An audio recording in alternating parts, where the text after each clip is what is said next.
First of all, to all of the new players, a huge welcome to the Rocket League community. I hope you have a great time here. In this video I will cover all of the basic things of this wonderful game. If you guys would like to know more about a certain thing in this game, I will put some helpful sources in the description. I will also put timestamps in the video so that you guys can skip along. Now let's get into the video.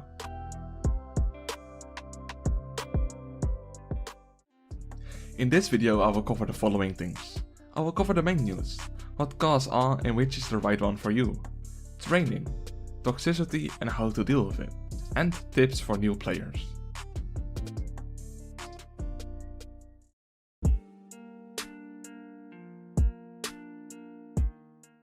In the play section there are 5 different categories you can choose from. You have casual, competitive, tournaments, training, extra modes, and last but not least, custom games.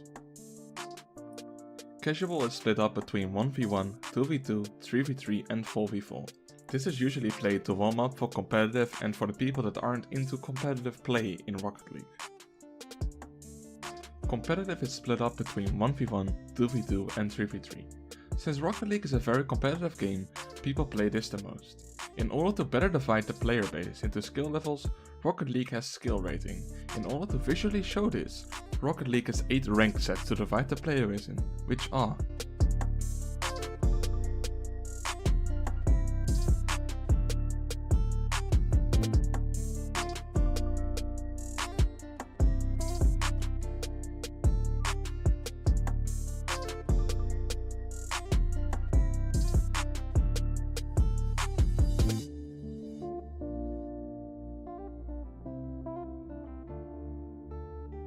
all of these rank sets, except for Supersonic Legend, are split up between 4 divisions, starting at Division 1 and ending at Division 4.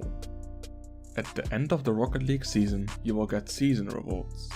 You get this by winning 10 wins in the rank that you are currently at. This means if you are a gold and you want to get the gold rewards this season, you have to go through the bronze and silver rewards first. This means that you need 10 wins to get from unranked to bronze, another 10 to go from bronze to silver, another 10 to get from silver to gold. Note that you can only get the rewards under you, so a gold can get the bronze, silver and gold rewards if you unlock them, but a gold can't get the platinum rewards unless you actually have that rank. Tournaments are really fun to do. There's a number of options there. There are tournaments that are scheduled that you can join, and there are tournaments you can create and play with against your friends. The scheduled tournaments are organized by the makers of Rocket League, Psyonix. Training is arguably one of the most important things in Rocket League. The more you train, the better you get. In the training tab you have a few of the standard trainings that Rocket League have released, which are really helpful for beginners. There's also custom trainings. These are made by the community. Some people absolutely adore the extra modes in Rocket League. The extra modes are Rumble, Drop Shot, Hoops and Snow Day. Although some people really like doing this as a competitive thing, the majority plays these modes to chill out. I'm not gonna be going in depth on these modes, so if you would like to know a little bit more about them, I'll put some links down in the description. In the custom games tab you can find a number of useful things. Private matches are used to play against people in your party. This is useful if you want to go and play against your friends. Seasons is basically the tournaments that I just talked about, but only against bots. Workshop maps are great. Unfortunately, I must mention that this is only natively supported on Steam. People on the Epic Games Store have a workaround though, so I'll put this in the description, but sadly for console players this isn't a thing yet.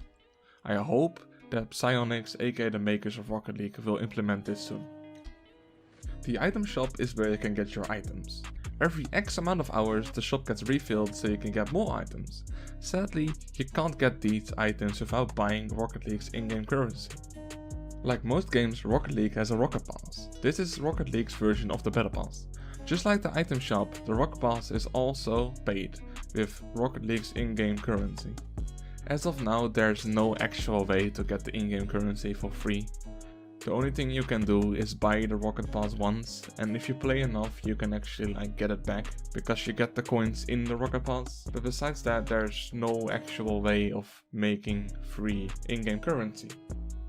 I want to mention one more thing around the Rocket Pass and Rocket League's in-game currency. Once you have spent 10 euros in the store, you can start trading with other people, but just be aware and be careful that there are scammers in Rocket League. I don't want you guys to get scammed and stuff like that, so just be careful, don't trust people on first sight. I will put some sources in the description to show you how you can prevent getting scammed and how you can see people that are trying to scam you if you're interested.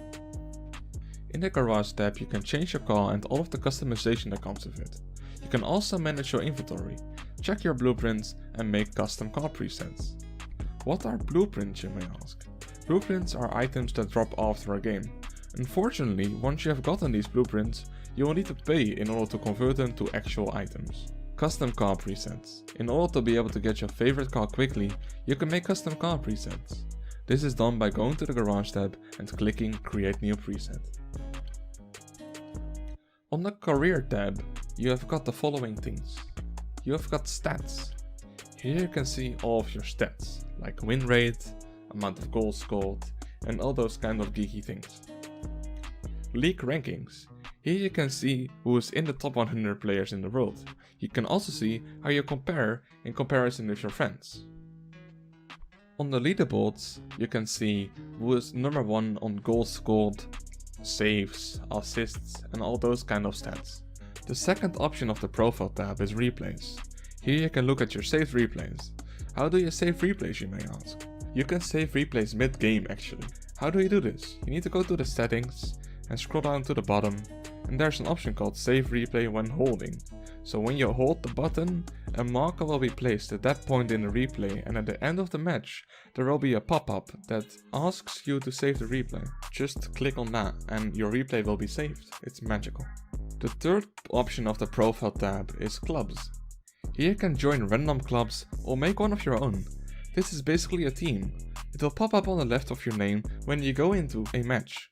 Sometimes you will have club battles. If all players of the same team are in the same club on both sides, you can choose a team color for your team that will display when you have club battles. The final couple of options are choose banner, title and avatar border. These 3 settings you can set your title, your banner and your avatar border on the bottom left. Other people will also see this. You gain these by playing the game. These are basically customizables. Options. A lot of fucking options. In the first tab, there are a couple of settings. Text chat. This controls what kind of messages you are able to see from your teammates and the enemy team. If you don't like teammates being toxic to you, you can change this to only show quick chats, or you can just turn it off completely. Voice chat. This doesn't really work, so you really don't need to worry about it. Rocket League is very well known for not having voice chat that really works, and the devs aren't really that much in a haste of fixing it. So don't even touch this setting. Split screen layout. This makes split screen split vertically or horizontally. Cross-platform play. Check this if you want to play with other platforms. I would personally recommend turning this off. Client send rate, server send rate and bandwidth limit. These are here for you if you have bad internet. You can adjust these to your liking. Input buffer. Most people recommend using STS if you have a good internet connection, and CSTS if you have a worse internet connection. I would personally recommend using CSTS because most players experience reduced input lag from this. I personally just have it on default because I have quite decent internet myself. Show competitive divisions. This shows what division you are on when you are playing ranked. Most people like to have this on, but some people can't tolerate being in div 4 and then maybe losing. They will rage quit. So people use this to like kind of chill them out. They just see the rank and they don't see the divisions. Show extra mode ranks. For the extra modes like Rumble, there are ranks as well, just like in competitive. If you don't like this, you can turn on this setting and the ranks won't be displayed. It will just be like unranked. Game stat display level. This can be turned to your preference. It makes it so that only basic stats are shown about your gameplay. All stats are shown or no stats are shown. These are the 3 different options that you have. I would personally recommend just having everything on because the more stats the more fun. But that's of course entirely up to you. Tournament schedule region. This tells the game what region it should search tournaments for. So if you're an EU player, it should search for EU tournaments because that's closer to you. Okay, so now for the most important tab in the options menu, the camera tab. The camera tab is there for camera settings, and I will just be explaining what everything does. I will also put a source down in the description with pro camera settings. As you can see here, these are mine. So, camera shake. Camera shake just shakes your camera whenever you move, hit a ball, score a goal, which is really obnoxious. Don't turn this on. It's just not a good idea. Field of view changes the lens of the camera basically. So it's either very wide, like this, or it's very, very, very tiny, like this. See, you can't see anything. So I would recommend keeping it between 100 and 110, but that's up to you, of course. Distance. This is the distance that the camera is from the car. So as you can see, I have 240, which is kind of in the middle. 400 is a very, very far bit away. So the camera is a very far from the car. And when you put it to all the way to the least, it's very close by. You can barely see the car. So I would recommend staying in the middle, but like I said, I will put a source down in the description. Height. Just like distance, this is the height that the camera is away from the car.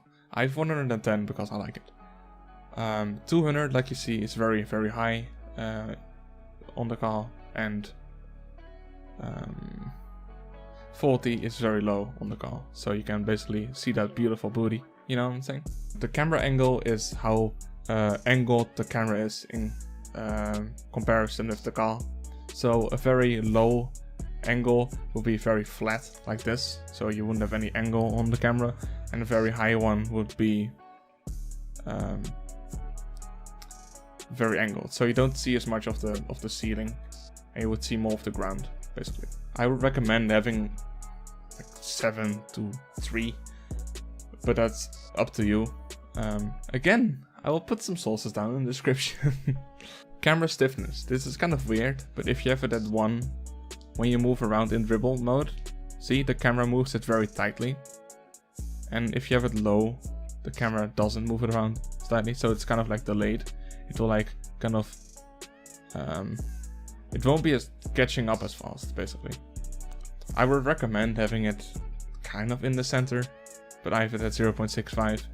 This is not that important of a setting, this is kind of up to you. Swivel speed. This is not that important of a setting, but that controls the speed in where the camera moves when you go right and left. So if you have it very low, it goes very slow. If you have it very high, it goes very high.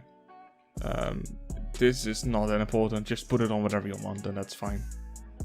Transition speed. This is how fast the camera transitions from ball cam to car cam. So if you have it at 1, it's rather slow, it's very smooth. And if you have it at 0 or 2, sorry, it's instant. I would personally recommend having it as 1 because it's kind of nice, it like following where it goes instead of instantly being there. At least it confuses me. And then you have invert swivel. This just inverts the looking around, so all of the controls are inverted. Some people like this, some people don't like it. That's entirely up to you. Steering sensitivity.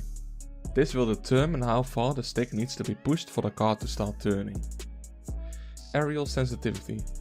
This will determine how far the stick needs to be pushed for the car to start turning while flying.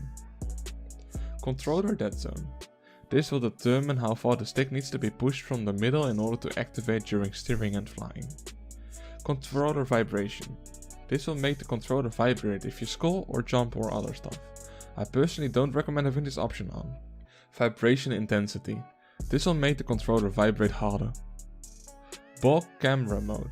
This will make ball cam toggle or hold, which means that you either have to hold the button in order to go into ball cam, or that you have to press. I personally have this to toggle. Push to talk. Exactly what it means. This makes it so that you have to press the button to talk in game. The thing is though, that the voice chat in this game doesn't really work. Mouse sensitivity. This determines how sensitive the mouse is. Keyboard input acceleration time.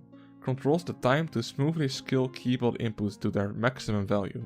Keyboard aerial safety. It prevents you from pitching down until you go up. This is stupid.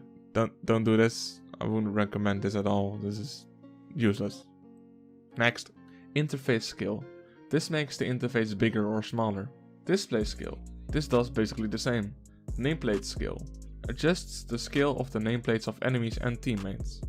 Nameplate mode. You can set this to make it so you only see nameplates when you are close by. You can make it simplified version, or you can turn it off. I would personally recommend keeping this as standard. Match notifications. Allows you to enable countdown at kickoffs or 10 seconds left only. Connection quality indicators.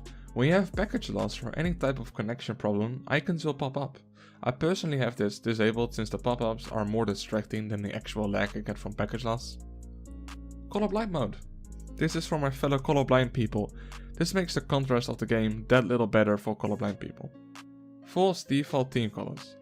This makes it so that if you have a club match, the standard colors will still be respected and you don't have any weird colors because you can choose your own color when you are having club matches. I would recommend this if you are colorblind, by the way. Notifications during gameplay. With this enabled, you get a notification if people invite you while you're in the game. Metric. With this enabled, Rocket League will use the metric system instead of the imperial system. Ball cam indicator. This will give a red text with ball cam on the bottom left of your screen whenever you are in ball cam. Ball arrow. This is an arrow in the middle of your screen that always points towards the ball. I personally have this off because I found it annoying and I didn't really need it. Performance graphs. This will show you some advanced settings like how much GPU usage Rocket League is taking or how much of your internet is being taken by Rocket League. I personally don't use this ever, but it's useful if you're kind of a geeky person. Convert platform friends. This will automatically accept all people from your Epic Games friends list. Personally, I don't think there's much choice here. Most people play Rocket League on quite minimalistic settings. I myself do this too. I will show you the settings that I really like and I recommend. And you can judge yourself if you like this or not and if you want to play with better settings or worse settings. I'm skipping audio because this is entirely up to you. Chat. These are all of the quick chats that you can use. Memorizing these by heart is really useful, because this allows you to communicate with your teammates without having to type things out. As for what chats to use, I would just keep everything at standard, unless you want to change stuff, that's fine too. I'm gonna go ahead and skip the extra tab, since there's not really much useful here, but there are some things you might need to know, like when you want to switch your Epic Games account, you can do that there. And if you have a coupon code for like a special call or something like that, you can also fill that in the extra tab in options. And of course, you have got the most important button in the game, the quit button. Like my legend Chinju once said, if you're bad, just quit, lol.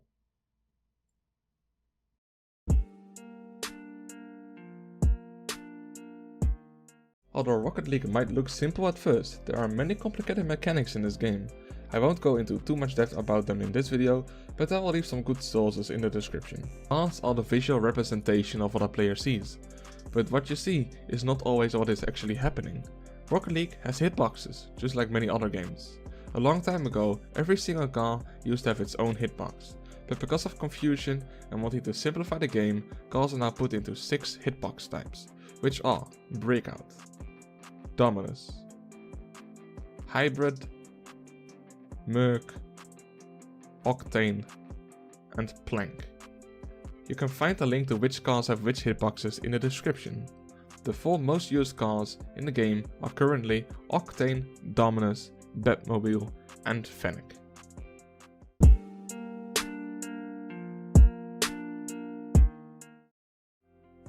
Training is one of the most important things in this game. Training helps you get better at the game and helps you improve. I highly recommend going into free play to just drive around and get to know the controls of the game. When I'm not playing competitively, I usually go into training and watch YouTube on the side. For some reason, Rocket League free play is the ideal balance between having something to do but not needing too much attention, so you can still pay attention to the video.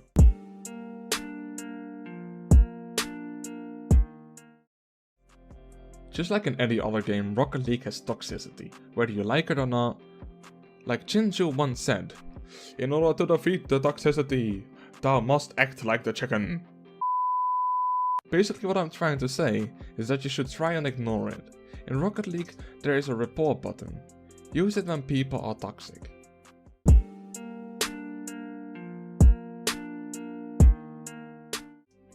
Don't get demotivated. Rocket League might seem simple at first, but there's so much to learn. It personally took me over 3000 hours to get Grand Champion, which was the highest rank you could get up until this season, and that's fine. Play for fun. You can still be competitive even if you're trying to have fun. Try to learn from your mistakes. I see so many people get angry, which is just not a good attitude to have. It ruins how well you play and how well your teammates play. This might be a bit ironic because I might rage from time to time, but that's besides the point. Search up tutorials on the internet. I will link some good ones in the description. But Rocket League has an amazing community online and so many people that have had very helpful tutorials for my grind to the highest rank that I got last season. Thank you guys so much for watching this video. I would really appreciate it if you would consider liking and subscribing. This means a lot to me. I'm trying to build a little community on YouTube and the support would just mean a lot to me. Thank you for watching. Bye bye.